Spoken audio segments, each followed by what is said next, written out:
എല്ലാവർക്കും പ്രശാന്തി അസ്ട്രോ റിസർച്ചിൻ്റെ മറ്റൊരു വീഡിയോയിലേക്ക് സ്വാഗതം.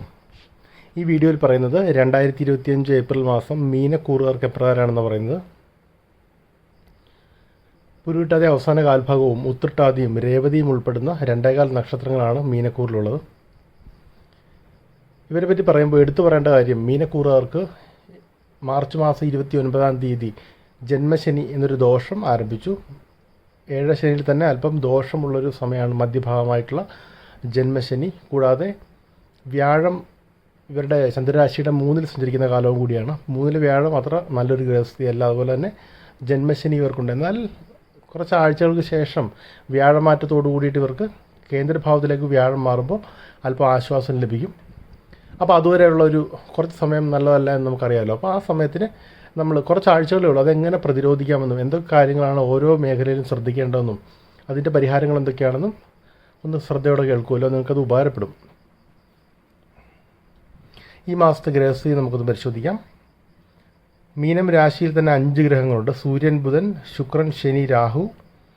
ഇടവം രാശിയിൽ വ്യാഴം, മിഥുനം രാശിയിൽ ചൊവ്വ. മിഥുനം രാശിയിൽ നിന്ന് ചൊവ്വ കർക്കിടകം രാശിയിലേക്ക് ഏപ്രിൽ മാസം 3-ാം തീയതി സംക്രമിക്കുന്നു. കർക്കിടകം ചൊവ്വയുടെ നീചക്ഷേത്രം കൂടിയാണ്. കന്നിയിൽ കേതു. ഇതാണ് ഗ്രഹസ്ഥിതി. മീനം രാശിയിൽ നിന്ന് സൂര്യൻ ഉച്ചരാശിയായിട്ടുള്ള മേടൻ രാശിയിലേക്ക് ഏപ്രിൽ മാസം 14-ാം തീയതി സംക്രമിക്കും. അതുപോലെ തന്നെ മീനൻ രാശിയിൽ നിലവിൽ വക്രഗതിയിലുള്ള ബുധൻ വക്രം വെടിഞ്ഞ് ഏപ്രിൽ 7-ന് നേർഗതിയിൽ വരും. ശുക്രൻ വക്രം വെടിഞ്ഞ് ഏപ്രിൽ മാസം 12-ാം തീയതി മീനൻ രാശിയിൽ നേർഗതിയിൽ വരും. ഇതിൻ്റെ അടിസ്ഥാനത്തിൽ ചിന്തിക്കുമ്പോൾ സൂര്യൻ്റെ 1ഉം 2ഉം ഭാവങ്ങളിലേക്കുള്ള മാറ്റം ശാരീരികമായിട്ടുള്ള എന്തെങ്കിലും തരത്തിലുള്ള അരിഷ്ടതകൾക്ക് ഈ മാസം സാധ്യതയുണ്ട്. അതുപോലെ തന്നെ ബുധൻ ഇവരുടെ ജന്മരാശിയിൽ നിൽക്കുന്നത് ആശയവിനിമയത്തിന് എന്തെങ്കിലും തരത്തിലുള്ള അപാകതകൾ ഉണ്ടാകുന്നതിന് കാരണം. അപ്പോൾ ആശയവിനിമയം തൊഴിൽ മേഖലയിലും കുടുംബ ബന്ധങ്ങളിലുമൊക്കെ ആശയവിനിമയം ചെയ്യുമ്പോൾ തെറ്റിദ്ധാരണകൾ വരുത്താതിരിക്കാൻ പ്രത്യേകം ശ്രദ്ധിക്കുക. ശുക്രൻ ഇവരുടെ ജന്മരാശിയിലുള്ളത് നേർഗതിയിൽ, പ്രത്യേകിച്ച് നേർഗതിയിൽ വരുമ്പോൾ പൊതുവിലുള്ള ഈ അരിഷ്ടതകൾക്ക് ഒരു നല്ല രീതിയിലുള്ള ശമനം വരും. ശുക്രൻ്റെ ഉച്ചരാശി കൂടിയാണ് മീനം എന്നത്. വളരെ നല്ല ഫലങ്ങൾ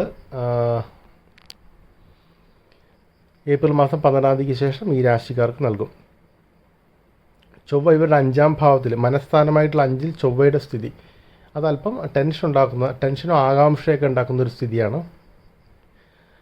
രാഹു 1-ാം ഭാവത്തിൽ, അതുപോലെ തന്നെ 3-ാം ഭാവത്തിൽ വ്യാഴവും നിൽക്കുന്നതും ഇവർക്കൊരു പ്രതികൂല ഗ്രഹസ്ഥിതിയാണ്. അതുപോലെ തന്നെ 7-ാം ഭാവത്തിലെ കേതുവും നമ്മുടെ റിലേഷൻഷിപ്പ് 7 ദാമ്പത്യസ്ഥാനം കൂടിയാണല്ലോ. അപ്പോൾ വിവാഹ പങ്കാളിയായിട്ടോ പ്രണയ പങ്കാളിയായിട്ടോ ഉള്ള ഒരു സ്വരച്ചേർച്ചയില്ലായ്മയൊക്കെ വരുന്നതിനൊക്കെ ആ ഒരു സ്ഥിതി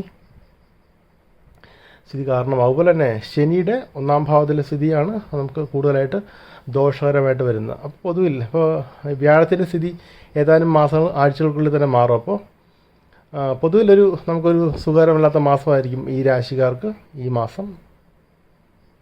നമ്മൾ പ്രതീക്ഷിച്ച പോലെ കാര്യങ്ങൾ നടന്നു എന്ന് വരില്ല. അല്പം നിരാശ തോന്നിയേക്കാം ചിലപ്പോൾ.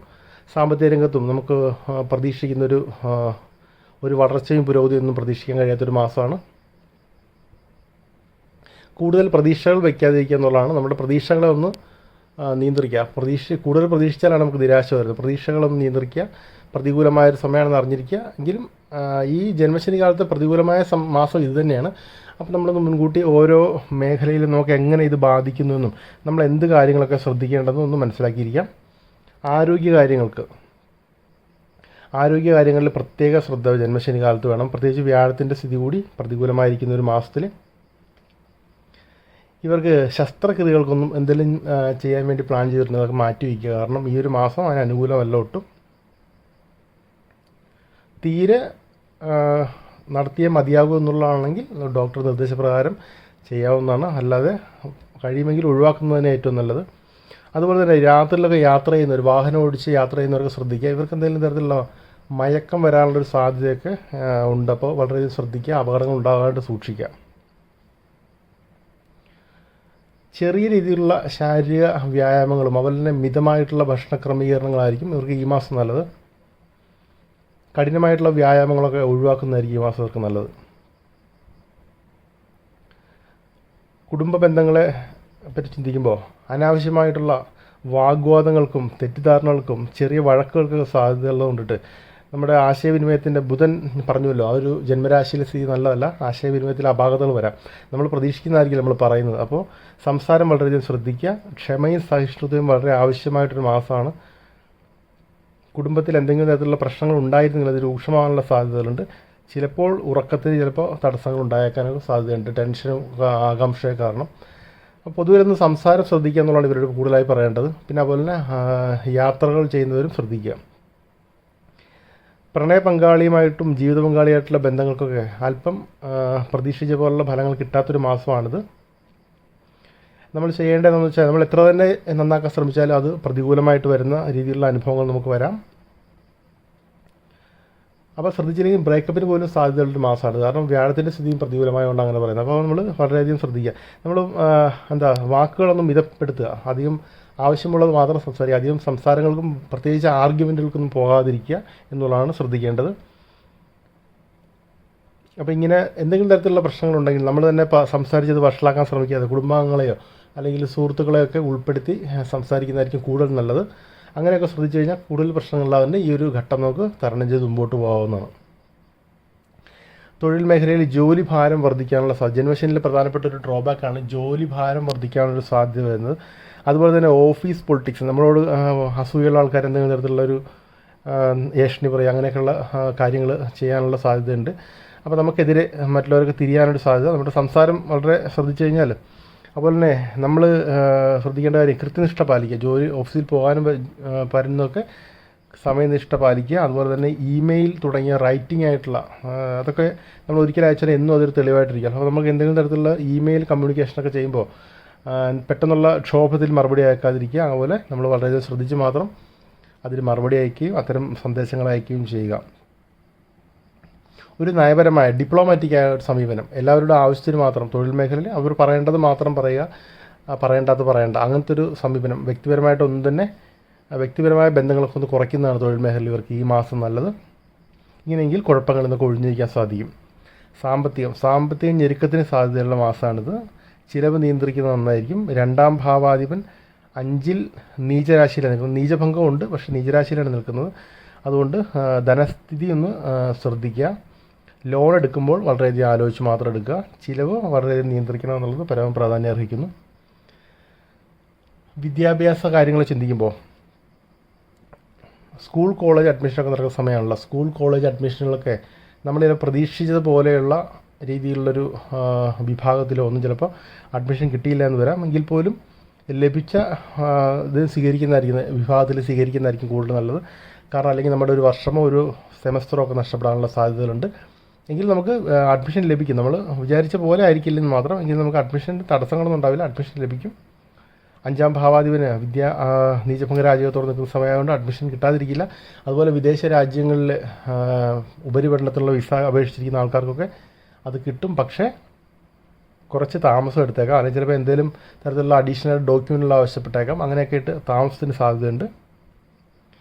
അങ്ങനെ പൊതുവിൽ ഈ രാശിക്കാരെ പറ്റി പറയുമ്പോൾ ശ്രദ്ധ എല്ലാ കാര്യങ്ങൾക്കും വളരെ ജാഗ്രതയും വേണ്ട ഒരു മാസമാണ് എന്ന് മുൻകൂട്ടി തന്നെ അറിഞ്ഞിരിക്കുക. തൊഴിൽ മേഖലയിലും അതുപോലെ കുടുംബ ബന്ധങ്ങളിലും ആരോഗ്യത്തിലും സാമ്പത്തികമായിട്ടും ഒക്കെ വളരെ ശ്രദ്ധാപൂർവ്വം നീങ്ങേണ്ട ഒരു മാസമാണ്. ഇത് കഴിഞ്ഞ് വ്യാഴത്തിൻ്റെ മാറ്റത്തോടെ അവർക്ക് അല്പം ആശ്വാസം ലഭിക്കും. അപ്പോൾ നിലവിൽ വ്യാഴത്തിൻ്റെ സ്ഥിതിയും പ്രതികൂലമായതുകൊണ്ടിട്ട് പിന്നെ ജന്മരാശിയിൽ ഇത്തരം ഗ്രഹങ്ങളുണ്ട്. ഏതാനും മാസങ്ങൾക്ക് ശേഷം അതൊക്കെ ആ ഗ്രഹങ്ങൾ പൂർണ്ണമായി അവിടെ നിന്ന് പോകും. അപ്പോൾ ആ രാശിയിൽ ഇപ്പോൾ ഇത്ര അധികം ഗ്രഹങ്ങളുടെ ഒരു ആധിക്യമുള്ളൊരു മാസമാണ്. അതുകൊണ്ട് തന്നെ പ്രത്യേകം ശ്രദ്ധിക്കുക. പരിഹാരാർത്ഥം ശ്രീകൃഷ്ണസ്വാമി ക്ഷേത്രം ദർശിച്ച് യഥാശക്തി വഴിപാടുകൾ ചെയ്യുക. ശ്രീകൃഷ്ണസ്വാമി ക്ഷേത്രം ദർശിക്കുക മാത്രമല്ല, അവിടെ അല്പസമയം ക്ഷേത്രത്തിനുള്ളിൽ തന്നെ അല്പസമയം ചെലവഴിക്കുക. ഓം നമോ നാരായണായ നമോ എന്ന അഷ്ടാക്ഷരിയും ഓം നമോ ഭഗവതേ വാസുദേവായ ദ്വാദശാക്ഷരിയും അവിടെ ഇരുന്ന് ജപിക്കുക. 108 തവണ എങ്കിലുമൊക്കെ ജപിക്കാൻ ശ്രദ്ധിക്കുക.